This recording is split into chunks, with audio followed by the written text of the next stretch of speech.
What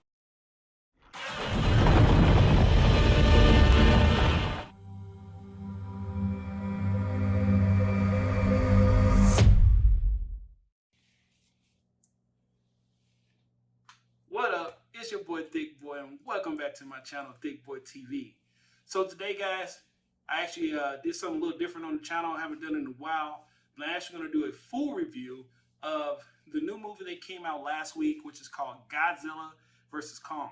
So let's hop right into it. If you guys could like and subscribe and hit the bell notification for future content, it lets me know that you guys are enjoying my content and my videos, and it also gives me motivation to make more content for you guys.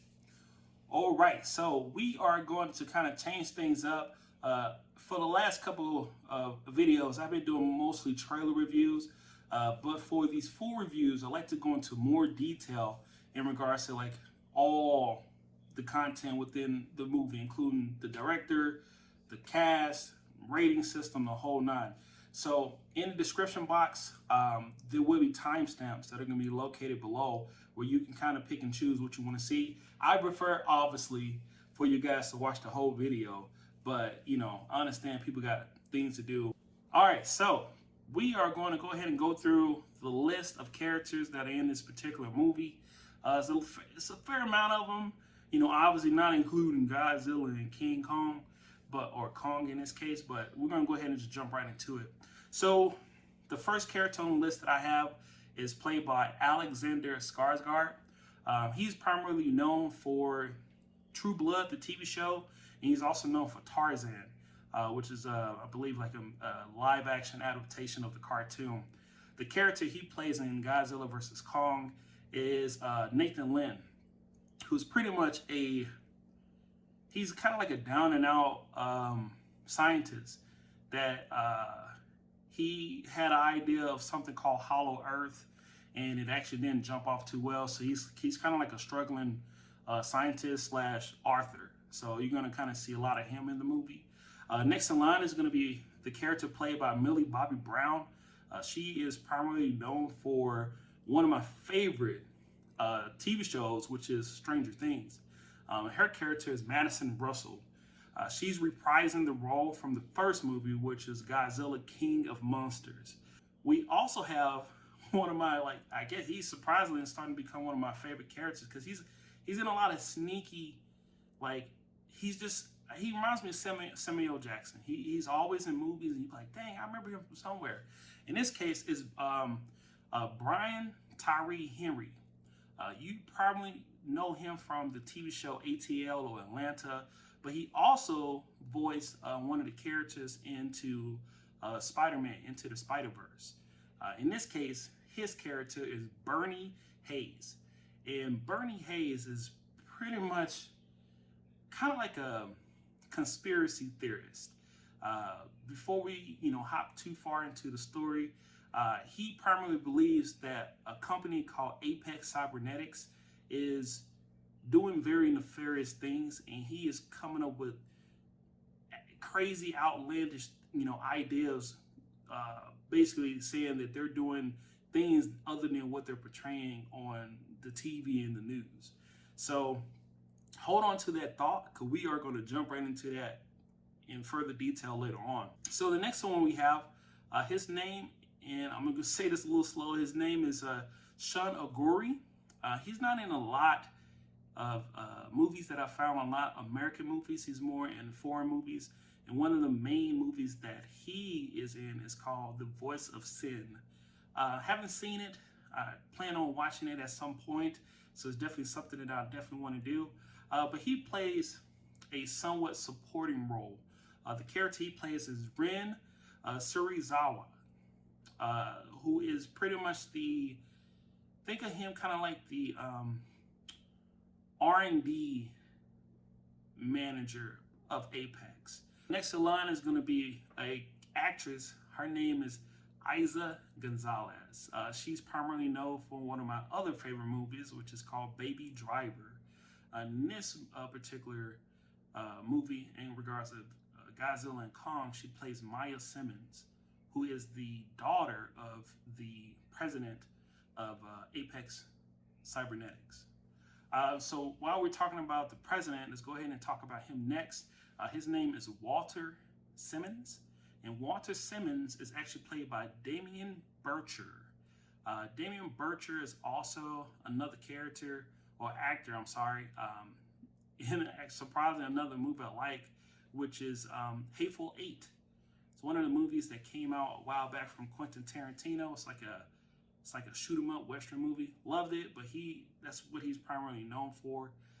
In his role in this movie as Walter Simmons is primarily like I mentioned, the president, or like I like to say the Tony Starks of Apex Cybernetics. He's kind of the one manning this whole thing, and he's the face of the company.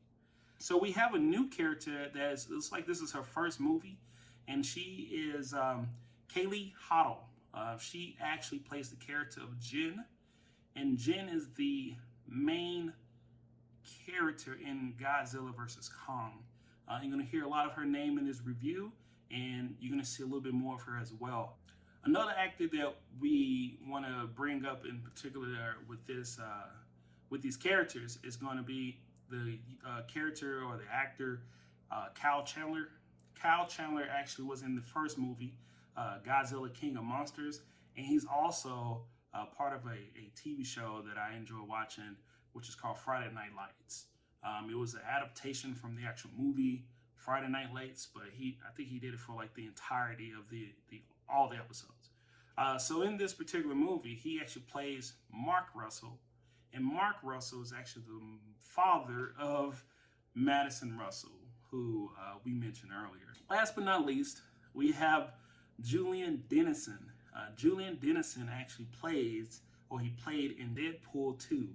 In this particular movie, he actually plays Joshua Valentine, who's actually like the best friend or the sidekick to Madison Russell in this movie. The director is Adam Wingard, and Adam Wingard actually directed a couple of. He looks like he's primarily known for horror movies, and one of the horror movies that he actually covered is one of my favorites as well, which is VHS and VHS 2. To kind of give you a little backstory of what is going on in regards to Godzilla and how we got to this point. If we go back to the previous movie, which is Godzilla King of Monsters, Godzilla is basically top dog. I mean, that's just the way to make it sound right. He has challenged every Titan that has come up to him to challenge him for the throne of King of Monsters. So the main thing that we want to understand is Titans are actually, I won't call them mythical creatures, but they are creatures that live among the earth that are powerful and very strong. And in this case, Godzilla is quote unquote that dude, or that Titan. If we fast forward to Godzilla versus Kong, like I mentioned, there's a group called the Monarchs, and that group is actually the organization that's watching or keeping a watchful eye on King Kong or Kong. They want to ensure that these two Titans do not meet, because it's just going to be a fight, and it's just going to be nasty, super nasty. So they don't want that at all. So within this time frame of I guess hiding Kong, they actually took him from his main island, which in this case is called Skull Island. And Skull Island is primarily where he became the king of Skull Island, basically. He fought his own share of monsters on Skull Island, and then that's how we got to this point where now they're trying to place him into more of a permanent home, and try to get him away from Godzilla. But now what we want to do is we want to go deeper into the story, so let's go ahead and do that. All right, so we start off the story or the movie with Bernie. Bernie is actually a owner of a podcast, a conspiracy podcast, and the podcast is called Titan Truth Podcast. Within this podcast, he's going over all kind of like conspiracy theories, basically the whole gambit. And in this, he believes, like I mentioned earlier, that Apex is hiding something nefarious or evil, and he is taking it upon themselves to try to find more information about it.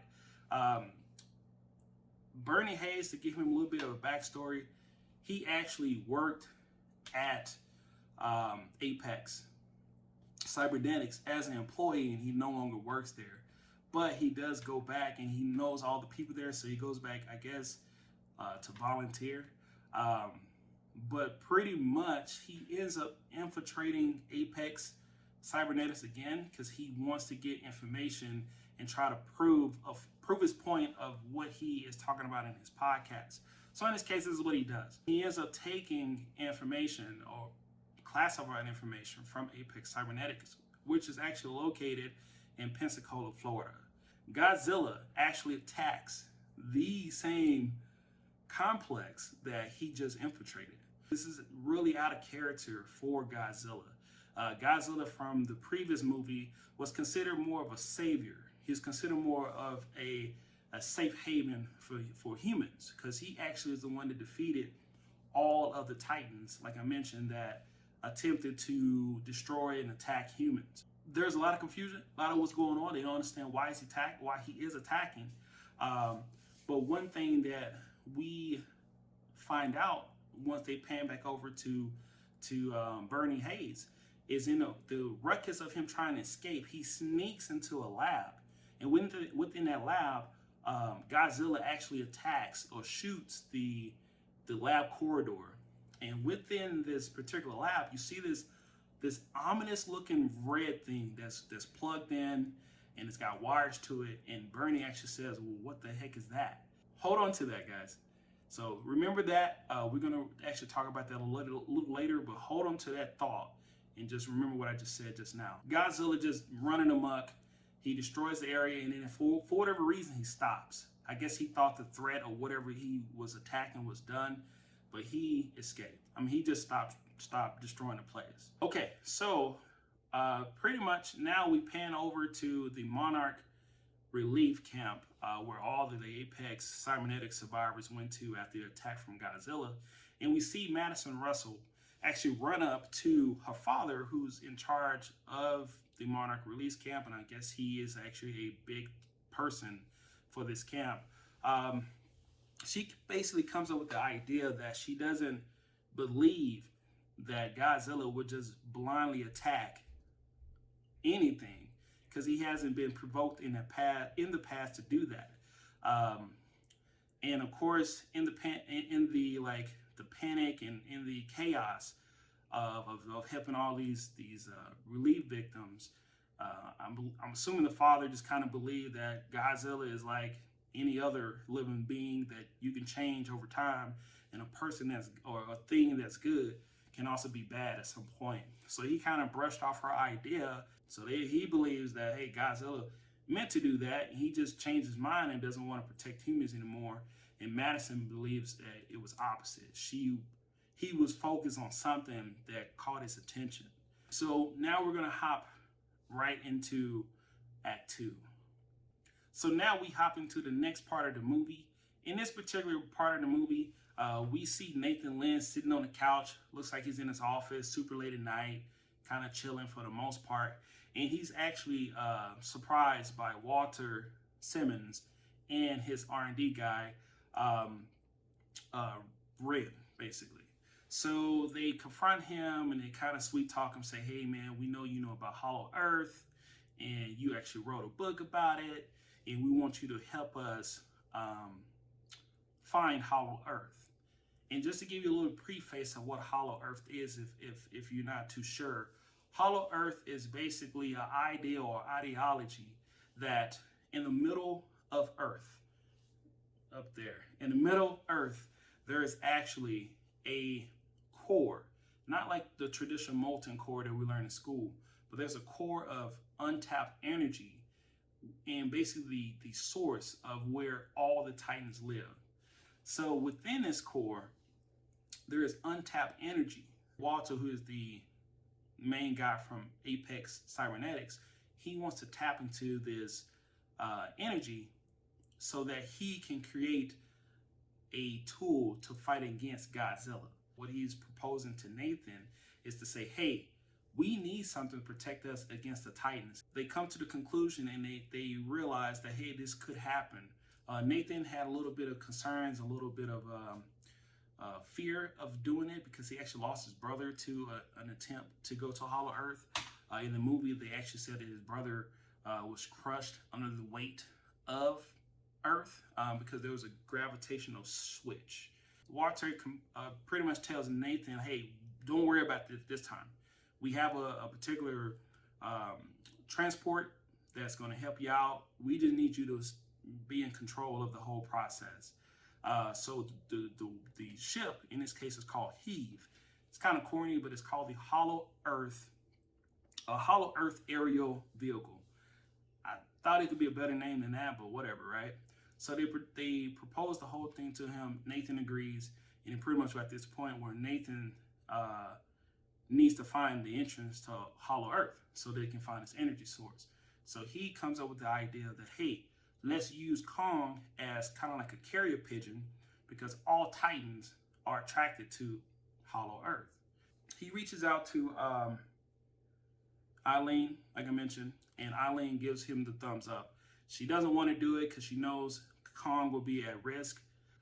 She's afraid that he's going to be on the road and get caught up by Godzilla and all bad stuff happen. But will be the point of this movie if they don't meet up, right? So in Act 3, what I'm calling Act 3, we see Kong. We see another scene with Kong chained up, and he's on this big old like carrier freighter. You know, those big old ships they carry all the truck trailers and stuff. He's a little frustrated, and a little confused. But this is also where we meet Maya Simmons. Maya Simmons explains her reason for being on the project. She tells Nathan Lynn that, hey, you are the captain, but I'm the overseer. I'm the one that's going to be watching this particular trip, and I have my own motives that I'm not letting liberty to talk to you about because my dad told me to be here. All right, so this is where we actually learn that the Heave ship is actually strong enough, or is powerful enough to light up the entire city of Vegas. Remember that, guys. It's pretty important. Hope you're taking notes because definitely this is something that I hope you're keeping up with. So Eileen actually told the ship, or the captain of the ship, and she said, hey, avoid all of Godzilla's territories. We don't want no drama.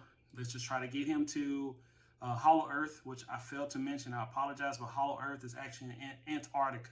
Just avoid Godzilla at all costs. This is where it gets good. So we're going to go ahead with this. I'm going to go ahead and preface it. I wanted to break this particular review down into kind of like a boxing match. So I did pretty much rounds. So currently right now we're going to talk about round 1, which is pretty much Godzilla versus Kong. It's what we've been waiting on. All right. So in the Tasman Sea, this is where we first see the fight between those two. Epic fight. It was amazing. So Godzilla pretty much sneaks up on Kong. He caught Kong slipping, but Kong, he fought back. Pretty much, long story short, the fight ensued, and then also they ended up fighting in the water. There was a lot of not fireworks, but gunfire, because there's airships all around Kong, by the way. So he was protected by an entire fleet. So Godzilla is doing what Godzilla do. You know, he just going in, just destroying all the human stuff. You know, he's slapping airplanes out of the sky, you know, blocking missiles and stuff. So nothing could phase Godzilla. He doesn't want to really fight Godzilla, but Godzilla came up running and wanted that smoke. So he did what he had to do. He broke out of the chains like they were just pretty much a joke. And he attempted to fight Godzilla. Unfortunately, this round has to go to Godzilla because the only way Kong lived was because the humans had to intervene. They end up shooting like these missiles into the ground or into the sky and then drop them on Godzilla because Godzilla was actually finna drown Kong. Kong already was about to lose. He was starting to lose breath. He was about to do that, and it was about to be a wrap. So either, I have a hypothesis, either A, Godzilla just kind of want to say, hey, I'm that dude, you know, and I want you to know that, and you need to bow to me, or B, he actually did get disoriented from the missiles that were shot from the humans, and that allowed for Kong to escape. So, like I mentioned, Godzilla did win that first round, but one of the things I forgot to mention was that Godzilla actually did a real boss move. After he destroyed all the areas and he beat up on on Kong, he literally swam away and then turned around and looked at all the wreckage that he did, and he just waited for somebody to make a move. He waited for a ship to turn on. He waited for Godzilla for Kong to stand up. But the humans said, "Hey, shut everything down. Don't turn it on at all." And by doing this, it basically showed that Kong was defeated. So Godzilla said, "All right, I'm that dude," and then he swam off. But meanwhile, Kong was laying on the ship, beat up, badly beat up, barely survived, and that's what allowed for them to escape that attack. So I thought that was pretty genius by both Kong and the humans to kind of outsmart Godzilla, because they know he's all muscle at this point. All right, guys. So I'm gonna call this Act 4. Act 4. It's a long movie, y'all. So this is gonna be that kind of review. So in this case, now what we're gonna end up happening is pretty much we pan over to King Kong, or defeated or whooped King Kong, depending on how you want to see it. He's being strung on by helicopters, and they flying him into Antarctica. He wakes up from the sound, and he realizes that once again he's still not home. If you remember from earlier, basically this is the point where, or this is the place or the entrance to Hollow Earth. So Nathan Lynn actually convinces Dr. Eileen to use the girl, which I thought was messed up, but she used the girl's relationship with Kong to convince him to go through the tunnel, which is the tunnel in the location they were in Antarctica, to actually initiate the process of trying to get through the portal to Hollow Earth. Pretty much Kong and the people that were in ships fell through this portal, and that's where they end up in the thick of Hollow Earth. So Kong falls, he lands on his feet, and then he's expecting the area. The humans are behind him in the heave ships, and then the next thing you know, a Titan from Hollow Earth comes and tries to challenge our boy Kong, man. And surprisingly, Kong almost lost. With the help of the humans, they actually helped him defeat the monster.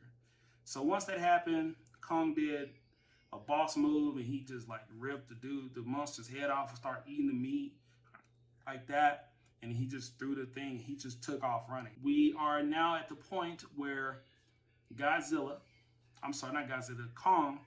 Kong actually ends up getting to the front of the gate. He sees the gate, and he finds out that he's not the last descendant. He's the last descendant of an actual race of I guess Titan apes. He walks into a lair, and within his lair, he finds an axe, a huge axe with a huge bone, and just massive. This is when we fast forward to Bernie and Madison scene where they actually run into Walter Simmons and Ren, and they actually are doing the final preparations to their pretty much their secret weapon. And if you guys haven't seen it, or you didn't know by now, the secret weapon that they introduced in Godzilla vs. Kong is the MechaGodzilla.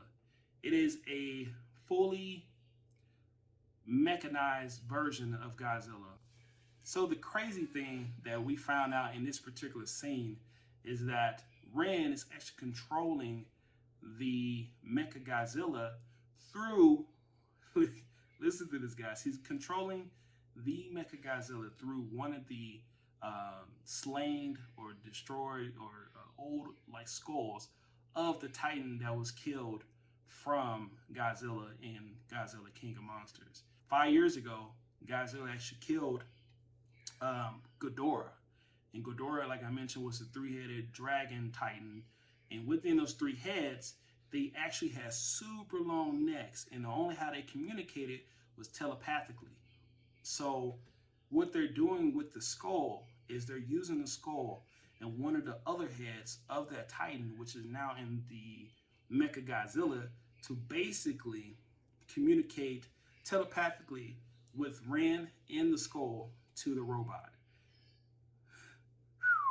Pretty much we find out that MechaGodzilla is only at 40%, and being at 40%, he needs that power from Hollow Earth to generate it.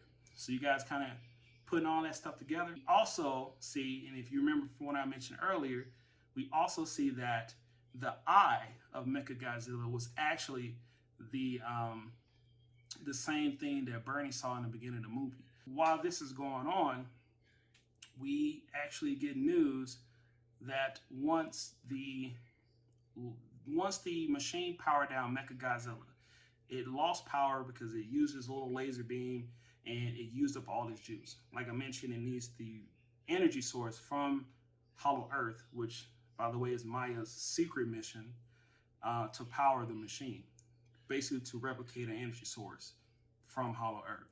So with that machine powering down, something happened and Godzilla caught wind of that. So he turned face and went to Hong Kong to go where the power source is. Remember, Titans can sense power in the earth. So he felt that, went back. All right, so now we get at this point where it starts to get really juicy and we're getting closer to the end of the review and the actual movie. So Godzilla lands in Hong Kong. If you guys are keeping up, Hong Kong is actually the headquarters for Apex Cybernetics. This is also where they were testing MechaGodzilla, okay? Godzilla, he ain't playing. He actually starts destroying all of the area. He's just trying to find out where the source is coming from because he wants to challenge whatever's making that kind of power. So if we fast forward to Kong, who's currently in Hollow Earth, he figures out that the axe is actually a power source. So he finds a little crevice in the floor, and within that crevice, he puts the axe down. And in theory, the axe is now charging up with the energy force that Apex Cybernetics is looking for. So when this happens, Godzilla says, "Bruh, what was that?" He looks down and he shoots a laser straight into the middle of Earth. It's crazy. He just went full Super Saiyan and just shot all that laser down into the ground. So now we fast forward to Kong, who's now in his lair, and we finally see the full intention of what Apex and Maya Simmons were actually doing on the excursion team to Hollow Earth. They pretty much told the rest of the crew, which is Nathan Lin, Dr. Eileen, and Jen, that they only was there to replicate the energy source for their dad so that he can power up the MechaGodzilla. And we get to that point where there's a massive fight, monsters around, they look like little pterodactyls. And in the plight of escape, Maya ends up sending the energy source to her dad, walk to Apex headquarters. And while she was doing that, she tried to escape in a heave. Kong actually catches her midair. He looked into it, crushed it, and that was the end of Maya. So rest in peace. So while this is going on, remember there's a laser coming from Godzilla from up top. That laser finally pierces through. And when that happens, Kong climbs out, and also he follows right behind. So this is where we get into round 2 and 3 of Kong versus Godzilla. Kong jumps out of the hole that Godzilla made, and then the fight goes down. So he found his newfound, I guess, power with the axe. Remember, the axe is charged at this moment. So the axe is equivalent to the laser that Godzilla shoots out of his mouth. It's the same energy, waves or beams, whatever you want to call it. So they're fighting. Long story short, Godzilla got beat, y'all. Beat him. Kong came with that work, put him in his place. He whooped him. So round 2 goes to Kong for all the people that are keeping up. Pretty much Kong tries to do a sneak attack on Godzilla once he got back up, but Godzilla wasn't having that. So in short, Godzilla ended up beating the bricks off of Kong. Broke his shoulder, whooped him. Dog on there, the axe was already out of power, so it was nothing compared to what Godzilla was bringing. And boom, just like that, Godzilla won round 3. Now we are going to go into the final act of the movie. Now MechaGodzilla is on a rampage. Godzilla thinks he's king. He thinks he killed the main threat, not knowing that the real deal is about to come out. MechaGodzilla busts through the door, through the mountain or the hidden facility, and he starts just putting in work, like just whooping on Godzilla. Because Godzilla ain't never dealt with nothing like this. He's faster, he's stronger. He had like these jetpacks on his back so he can move quicker, and just Godzilla wasn't built for that. So Godzilla's just he's just getting beat. Like he did Kong, he's getting the bricks beat off of him too. So we pan over to Kong. Kong is pretty much jacked up. Like for whatever reason, Godzilla left him alive. He had a chance, once he beat him in round 3, he had a chance to kill him, but he didn't. So this is where we get into, remember, tip number 2, which, if you remember, what I mentioned was, hey, the Heave ship can actually light the city of Vegas. That's how powerful it is. And guess what? That is what's needed to resuscitate Kong, and to get his heart pumping again. So Nathan Lane remembered that from Maya Simmons and used the Heave ship as a defibrillator to get Kong back to life. So Kong wakes up, he's ready to fight. We finally get into the final round, y'all. So the final round is gonna be between MechaGodzilla and then Kong and Godzilla. Godzilla's about to get beat. It's at the point where MechaGodzilla has him on his knees. He opens his mouth up and he's about to use his laser, the laser from MechaGodzilla, to basically drill a hole into Godzilla's brain. Kong comes out of nowhere like a giant ninja and stops the laser from hitting Godzilla. In this process, I guess Godzilla's heart grew 2 times larger. I guess, I don't know, like the Grinch. And he saw that Kong was trying to fight and protect him and the city. So with the same axe, Godzilla with the axe, Kong ended up trying to fight MechaGodzilla. It started well, but if you remember from earlier, MechaGodzilla